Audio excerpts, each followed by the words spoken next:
Hello, grade 7 students. In this video, we're going to continue our new lesson about digestion. So, in this video, we're going to have a quick revision of what we have studied before about digestion, about the digestive system, the organs, definitions, and now we're going to study how to draw the table of condition, what the meaning of analyze, what the meaning of interpret. To start with, definition of digestion. Digestion, as we said before, it's the transformation of complex food molecules, meaning that it's the digestion or it's the breakdown, or we can say it's the hydrolysis of complex food molecules, of large food molecules into simplest ones, and these simple food, it's called nutrient. These nutrients, they're going to be used by the body cells to perform the daily activities. So the nutrients, they are important for the process of the they are the end product of the process of digestion, and they are important for the daily activities to give you energy for your body cells. So as I said, digestion is the transformation, as shown in this figure, is the transformation of complex food molecules into simplest one.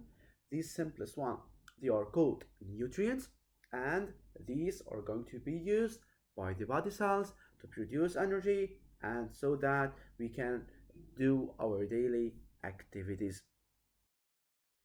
Here is the anatomy of the digestive system. In the digestive system, we have the mouth, it's called the oral cavity, it's the mouth. And here we have the pharynx, as shown here, it's the pharynx. And here we have the esophagus, where the food can pass through. Esophagus. We have here the stomach. This is the stomach, this part. This is the stomach. We have the small intestine, which is composed of three parts: jejunum, and the ileum. These are the three parts of the small intestine. You don't have to study them, only for general information. You have the small intestine is composed of three parts: jejunum, and the ileum. And we have here the large intestine, okay, which is composed of the transverse colon, descending colon, and the ascending. And finally, we have the anus, where the food is excreted in the form of feces or in the form of stool, where the waste is going to be released. So the mouth, as shown here, where the food enters, then it moves to the esophagus, then to the stomach, to the small intestine, to the large intestine, and finally to the anus. So first step for the food is to enter to the mouth, then it moves to the esophagus, then it moves to the stomach, then to the small intestine, large intestine, and finally to the anus, which is the organ where the food is going to be excreted outside the body in the form of feces or the form of stool. So these are the six main steps for the digestion process, or the food, where it enters inside the body. It enters through the mouth for sure, so we eat through the mouth, then it moves down to the esophagus, then to the stomach, to the small intestine, which I said is composed of three main parts, to the large intestine, and finally to the anus, where the excess food or the feces or the stool is going to be excreted outside the body in the form of wastes. As we said, digestive system is divided into digestive tube or digestive glands. Digestive tube, they are the organs through which the food pass through. Digestive glands, they are the organs through which the food doesn't pass through. Organs of the digestive tube, where the food pass through mouth, then to the esophagus, as we said before, to the stomach, to the small intestine, to the large intestine, and then to the anus, where excess food is going to be excreted in the form of waste. So start from the mouth, or the oral cavity, and then we have the esophagus, then to the stomach, to the small intestine, to the large intestine, and finally to the anus. while the organs of the digestive or the digestive glands, they represent the salivary glands, the gastric glands, the pancreas, the liver, and the intestinal glands. So the function of the digestive glands, what do they do inside the body? What do the digestive glands do? Gastric glands, intestinal glands, what do the pancreas, what do the salivary glands do? All of them, they have a role in the secretion of digestive juices. So digestive glands, what do? They secrete digestive juices into their site of action.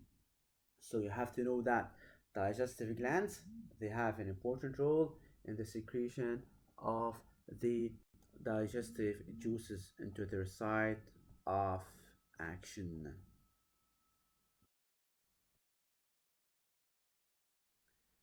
This table is showing the digestive gland, their juices, and their site of action. So this is all of them. They are revision for what we have started the last week.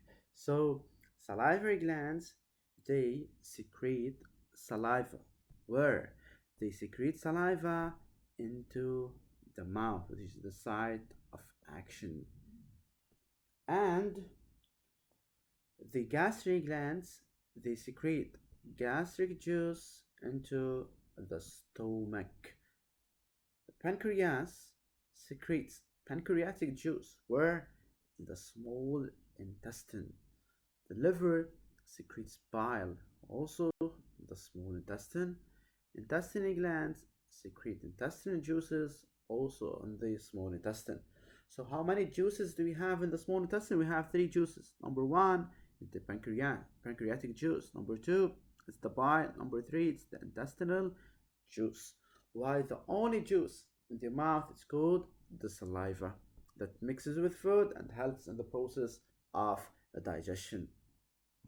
The gastric glands, they secrete gastric juice where? In the stomach. So they have a role in the process of digestion in the stomach. Pancreas, they secrete pancreatic juice into the small intestine. The liver secretes bile also in the small intestine, and the intestinal gland secretes intestinal juice inside the small intestine. So you have to study these guys. You have to know the digestive gland, the juice secreted by this gland, and also you have to know the site of action. So if our digestive system is capable of digesting the food we eat, no matter what this food is, and can transform it into simple nutrients. So why do they insist that we have to chew the food well before swallowing? So it's easier for the digestive system to digest small pieces than digestion of large pieces. So digestion is divided into mechanical digestion and chemical digestion. Mechanical digestion is the breakdown of food into smaller pieces and allow the food to pass along the digestive tube. So mechanical digestion has a mechanical action, is the digestion of food into smaller pieces, or the breakdown of food into smaller pieces, or it's the hydrolysis of food into smaller pieces. Whereas the chemical digestion, it involves the secretion of the digestive juices that have a role in the digestion. But chemical digestion alone, it can't work. It needs the interfere of the mechanical digestion. That's why they say that we have to chew the food well before we swallow it. Why? Because chewing the food well will help to cut the food into smaller pieces. So digestion of smaller pieces is easier than the digestion of larger pieces. So digestion of small pieces will occur faster than digestion of large pieces, and this will help the process of digestion and help it to finish faster. So here you have to know that these mechanical digestion and chemical digestion, they are together. They work together to help in the process of digestion. None of these can work alone, and none of these can finish the process of digestion properly. So you have to know that as a conclusion, mechanical digestion facilitates the chemical digestion and allows digestion to finish faster.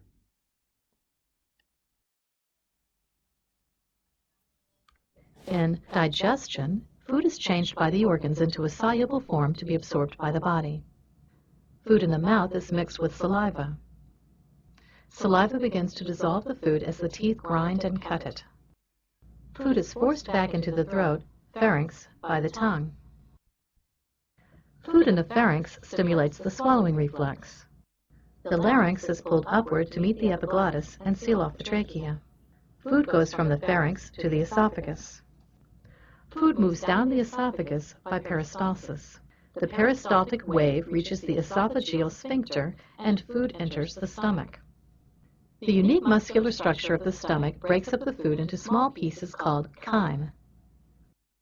Chyme exits through the pyloric sphincter into the duodenum of the small intestine.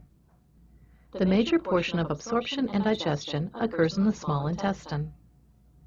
The mucosa secrete enzymes that supplement the digestive enzymes of the pancreas and liver. This completes the chemical process of digestion. The walls are covered with villi where nutrient absorption takes place. The structure of each villus contains a capillary and lacteal to pick up the digested nutrients. The nutrients are now transported by the blood to all the cells of the body. The undigested food reaches the ileocecal valve and enters the large intestine or colon. The colon absorbs water, manufactures vitamins, produces mucus, and forms and expels feces. Mass peristalsis pushes the feces into the rectum, which stimulates the defecation reflex.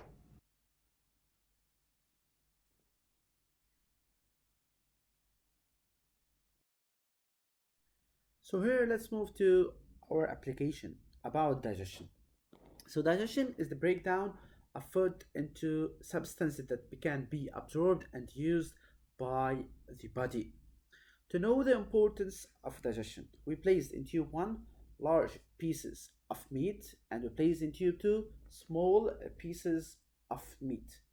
We add gastric juice to each test tube. The two test tubes they are placed at temperature 37 degrees Celsius for 45 minutes. First of all, we have to know that 37 degrees Celsius is called the optimum temperature for digestion. It's the best temperature for the digestion because digestion can occur at its best at this temperature because of action of something called enzymes that we will study in grade 9. So first we have this figure. We have two tubes 1 and 2. In tube 1 we have large pieces of meat or large piece, and in tube 2 we have small pieces of meat.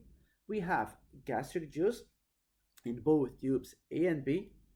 After 5 minutes, so the duration or the time for this experiment is 45 minutes, and you now have to know that the temperature in this exercise is 37 degrees Celsius.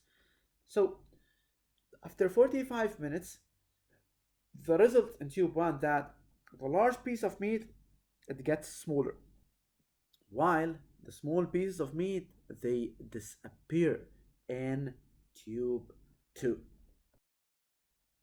You have this exercises or this parts. First they said arrange in a table form the conditions and the results of the experiment. Part 2, interpret the obtained results. Part 3, what can you conclude? Part 4, using your acquired knowledge, name the digestive glands. Part 5, using your own knowledge, what are the 3 digestive juices secreted in the small intestine? First of all, here we have a new verb that we have to learn about, which is interpret. What is interpret? This is the first time we have this verb interpret. Okay, and arrange in a table form the conditions and results of the experiment. First of all, let's report 1. Arrange in a table form the conditions and the results of the experiment. So we have to draw a table. This table should include the different conditions and the results. This table should be drawn using a pencil, should be drawn using a ruler and it should be organized. Let's start first with drawing the table. Sure, you have to draw it using a pencil and a ruler. First, we have to put the conditions. We have to know how many conditions do we have. First, we have the foot, which is the large piece of meat or a small piece of meat. And second, we have the time or the duration, which is 45 minutes. Also, we have the gastric juice, which is present in both tubes 1 and 2. And we have the temperature with 37 degrees Celsius, and we have the results. First, you have to cut this box into two. First, the condition should be on the upper side. These 4 conditions. Okay, and this one for the tube. How many tubes do we have? We have 2 tubes. We have tube 1 and we have tube 2. So only 2 tubes, tube 1 and tube 2. What are the conditions? In the first condition, we have the foot, right? So we have the foot here. Second, we have the gastric juice.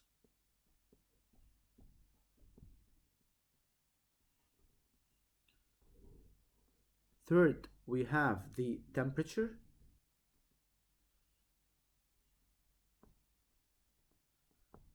Fourth, we have the time, or you can put duration. And last one, we have the results. So always the result should be the last column. Results. Okay, so the foot in the first tube, we have large pieces of food. So large pieces of food in the first one. Large pieces of food, which is the meat. So large pieces of meat or large piece of meat. Okay, large piece of meat. While in tube 2 we have small pieces of meat.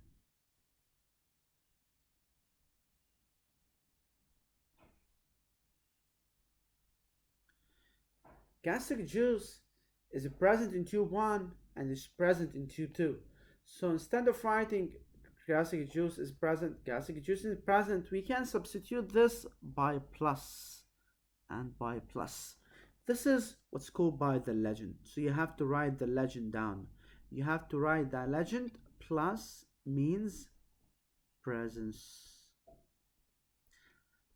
Sometimes we wrote minus. So gastric juice is present in tube 1, but it's not present in tube 2. So you have to write minus in tube 2. So you have to put it in the legend also. Minus means absence. What is the temperature? It's 37 degrees Celsius for both tubes. What is the duration or the time?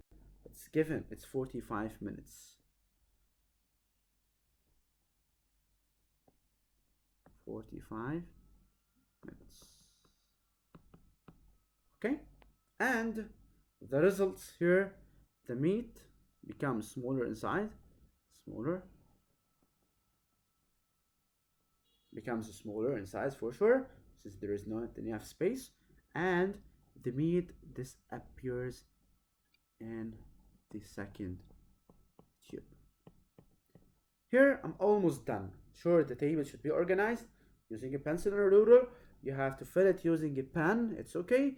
And don't forget to give it a title. The title is very important for the table. What is the title of the table? It's simple. Table, from the question, table showing the conditions and the result of the experiment, and you can add in tubes 1 and this is the table. You have food, large piece, small piece, gastric juice present in both tubes, time 45 minutes, temperature 37 degrees Celsius, and the result, the meat gets smaller in size, and here meat pieces, they disappear. Pay attention to the legend. Plus means presence. If we have minus or we add minus, you have to add it in the legend. Minus means absence. Okay, if we have it. Here we don't have it, so we don't have to add it. Okay, if you use it, you have to add it. Title, table showing the conditions and the results of the experiment in tubes 1 and 2. So pay attention to this. Interpret the obtained results. Interpret, please, from now on, guys. Interpret. It's 2 verb. It's analyze plus indication. Sometimes I asked, analyze the experiment, so you don't have to give indication. What is analyze and what's indication? Analysis, it's like narration for the experiment. So after placing a piece of meat in gastric juice at 37 degrees Celsius for 45 minutes, the large piece of meat in tube 1 becomes smaller, while after placing a small piece of meat in gastric juice at 37 degrees Celsius for 45 minutes, the small pieces of meat in tube 2 disappear. So this is called the analysis. So this is the analysis here. Analysis, it's like a narration for the experiments, and you have to include the conditions. Pay attention here. I have here underlined word large piece, small piece. What do we call this? We have in tube 1 large piece of meat, while in tube 2 small piece of meat. So this is called the variable factor. That we call it in grade 5 and 6, we call it the difference. Now it's called it's variable factor. Or what is the variable? The variable is the size of the piece of meat. In tube 1 it was large, while in tube 2 it was small. So you have to mention it here. So this is called analysis. If I ask you, for example, any question, analyze, it's enough to write this one in red. This is the analysis. Indication. Indication should be specific for the experiment, meaning that what does this experiment show? This indicates, this is the indication, this indicates, you have to use this indicates that complete digestion occurs in tube 2, where the pieces of meat which are small, they disappear. So this is called complete digestion, while partial digestion occurs in tube 1. Partial meaning that not complete digestion. The large pieces, they become smaller, but they are not digested, or they don't disappear. So this is called partial digestion. Pay attention here. The conclusion, the indication, should be specific for the experiment. Conclusion, it should be general. So large pieces and small pieces. So here, digestion of small pieces is easier and faster than digestion of large pieces. So here we can conclude that mechanical digestion, meaning that cutting the food into smaller pieces, facilitate the chemical digestion. This is our note, if you remember, about chemical and mechanical digestion. Using your acquired knowledge, name the digestive glands. We know that we have salivary gland, the mouth, gastric gland, the stomach, liver, intestinal glands, and the pancreas at the level of the small intestine. This is according to your knowledge. Also, according to your knowledge, name the 3 digestive juices secreted in the small intestine. Already we mentioned this during the explanation in this video. So they are bile, intestinal juice, and the pancreatic juice.